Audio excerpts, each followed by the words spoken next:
Mid order में कामरान गुलाम का क्या कसूर है? मुझे एक बात बताएं, वो क्यों नहीं है?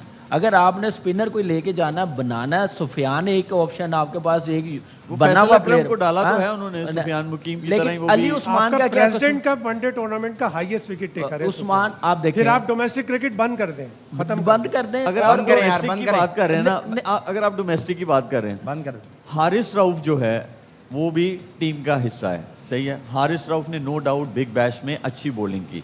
जो मुझे थोड़ी समझ आती है कि वहाँ पे हिट द डेक हार्ड वाले जो बॉलर्स हैं उनको सक्सेस मिलती है, इसलिए ऑस्ट्रेलियंस जो है थोड़ा सा पीछे रख के बॉल निकालते हैं, वो उसको वो क्वालिटी है। लेकिन आप यहाँ ओडीआई की टीम अनाउंस कर रहे हैं, वो अच्छा बॉलर है। आप अगर ये भी सोच रहे हैं कि भी साउथ अफ्रीका, नमीबिया में और जो जिम्बाब्वे है वहाँ पे 50 ओवर का वर्ल्ड कप है, आप पेस वाला बॉलर है, आपको ज़रूर चाहिए।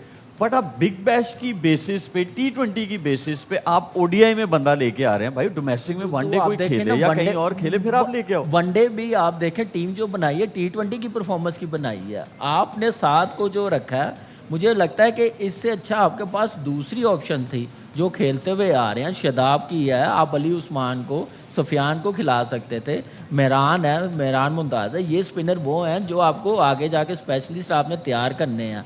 मुझे समझ नहीं आ रही कि साइम और बाबर को अभी ये सीरीज़ खिलाते, कोई और आती रेस्ट करवा देते। ठीक है, आपने नसीम को रेस्ट करवाया, शदाब को करवाया, नवाज को करवाया, वो ठीक है, लेकिन आप एकदम से 6 प्लेयर रेस्ट करवाना मेरी समझ से बाहर। मुझे लग रहा है कि गुस्सा नजर आ रहा है। खबर है कि उस्मान कादिर से रिटायरमेंट वापस ली जा रही है और उसको भी स्कीम ऑफ थिंग्स का हिस्सा बनाया है, उस्मान कादिर को, जो ऑस्ट्रेलिया चला गया। और अभी काम ही चलिए, और अभी ये एक हवा चल पड़ी तो ठीक है। नहीं, मेरे ख्याल में हम दोनों नहीं, सेम मिस्टेक सारे प्लेयर चले जाए पहले भी हो चुकी है। अगर आपको याद हो, पीएसएल खत्म हुआ था तो फौरन जो पीएसएल के परफॉर्मर थे, आपने टीम फौरन से बना के पुराने वालों को ड्रॉप करके आपने अफगानिस्तान के अगेंस्ट शारजा में 3 T20s में उनको भेज दिया। वो कंडीशन हार भी गए। वो कंडीशंस ऐसी थी कि वहाँ बड़े वाले जो हैं वो उनको ज़रा तंगी हो जाती है उस बॉलिंग अटैक के अगेंस्ट, तो आपने वहाँ पे भी वही गलती की। बांग्लादेश में भी यही प्रॉब्लम है कि बांग्लादेश में इतना आसान नहीं है कि आप वहाँ जाके आराम से रन्स बना लें या आराम से आप चीज़ें कर लें। वो बहुत स्ट्रॉन्ग हैं और उन्होंने न्यूजीलैंड, ऑस्ट्रेलिया इन जैसी टीमों को वो हरा देते हैं वहाँ पे अपने होम में। तो ये फिर ज्यादती नहीं हो जाएगी कुछ लोगों के साथ? अब जैसे मार्स सदाकत है, मैं जब मेंटोर था ये मेरे पास था, बहुत टैलेंट है उस बच्चे में। शामिल हुसैन जो है बहुत टैलेंट है, लेकिन मुझे ये लगता है कि इनको थोड़ा सा और ग्रूम करना चाहिए। आप इनको ए टीम्स और शहीन वाले जो हैं इनमें थोड़ा सा और खिलाएं, तो ये मुझे लग रहा है कि ये फिर सेम हो जाएगा। क्या कहना है आपका इसके बारे में? फेस सेविंग ऐसे चेहरा छुपाया आकिब जावेद ने। मैं आकिब जावेद का नाम लूंगा, मैं और किसी सिलेक्टर का नाम नहीं लूंगा।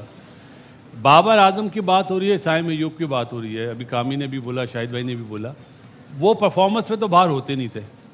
T20 का नज़ला आपने इन 2 प्लेयर पे डाल दिया। अपना नवाज, वो तो मेरा ख्याल है 50 ओवर में अच्छा परफॉर्म करा हुआ है उसने। मेरा सिर्फ ये सवाल है कि आप बांग्लादेश में जा रहे हैं और 2 रेगुलर स्पिनर के साथ जा रहे हैं, एक अब्रार और एक फैसल अकरम, बाकी आपके पार्ट टाइमर है। क्योंकि वो पीछे वर्ल्ड कप में बहुत सारे स्पिनर्स थे, सक्सेस नहीं मिली तो वो उल्टा करते हैं ना, तो इसलिए तीन फास्ट बॉलर हैं, शाहीन, हारिस रऊफ और वसीम जूनियर, एक ऑलराउंडर लिया है फहीम अशरफ को। वापस इन लोग को दोबारा लाना है इन्होंने। जो आप अफगानिस्तान के मैच की बात कर रहे हैं ना, वहाँ पे हमने टीवी पे ये बात बोली थी, इन लोगों को वापस लाना है, तो ये पीएसएल के परफॉर्मर भेज दिए। अभी ये फेस सेविंग इसलिए 1-2 टूर पे इन बच्चों को लेके जाएंगे कि देखिए हमने बाबर को बिठा दिया, साइम को बिठा दिया, ये किसको पागल बना रहे हैं?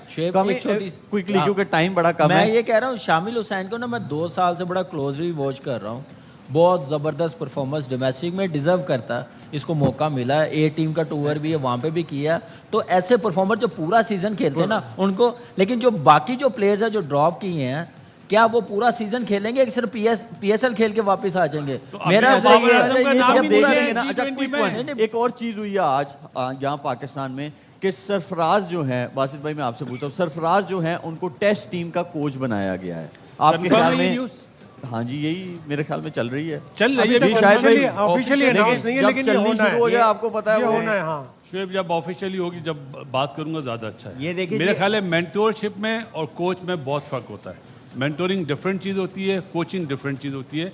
इन्हें चाहिए अगर ये सरफराज को बना लेना तो किसी डोमेस्टिक की टीम के साथ उसको एज अ कोच लगाएं, उसको कोचिंग का तजर्बा आना चाहिए। नो डाउट वो पाकिस्तान का बहुत कामयाब तरीन कप्तान है, विदाउट कोचिंग कोर्सेज, विदाउट किसी टीम की कोचिंग करके आप पाकिस्तान टीम की कोच लगा रहे हैं, ये आप सरफराज से ज्यादती करेंगे। मेरा तो आपका भी यही ख्याल है? नहीं, मेरे ख्याल से सरफराज को आपने अगर एक प्रोसेस हम कहते हैं ना प्लेयर्स का भी सिलेक्ट करने का, तो अपने कोचिज बनाने का भी एक प्रोसेस होना चाहिए। आप एटलीस्ट डोमेस्टिक लेवल पे 1.5-2 साल उसको काम तो करने दें, उसका पता तो चले, प्लेयर्स भी बना के दे, जब ऊपर जाए तो पता चले कोई कोच आए। आप एकदम से लाएंगे आपका उसके लिए मतलब भी ये अच्छा है कि नहीं। जब जैसे हम सिलेक्शन में बहुत जल्दी कर देते हाँ हैं, जी। हम इस डिपार्टमेंट में भी बहुत जल्दी कर रहे बहुत हैं। जल्दी। लेकिन अगर ऐसा हो जाता है, हम सारे जो है बेस्ट विशेज हैं उसके साथ, टाइम हुआ है एक छोटे से ब्रेक का।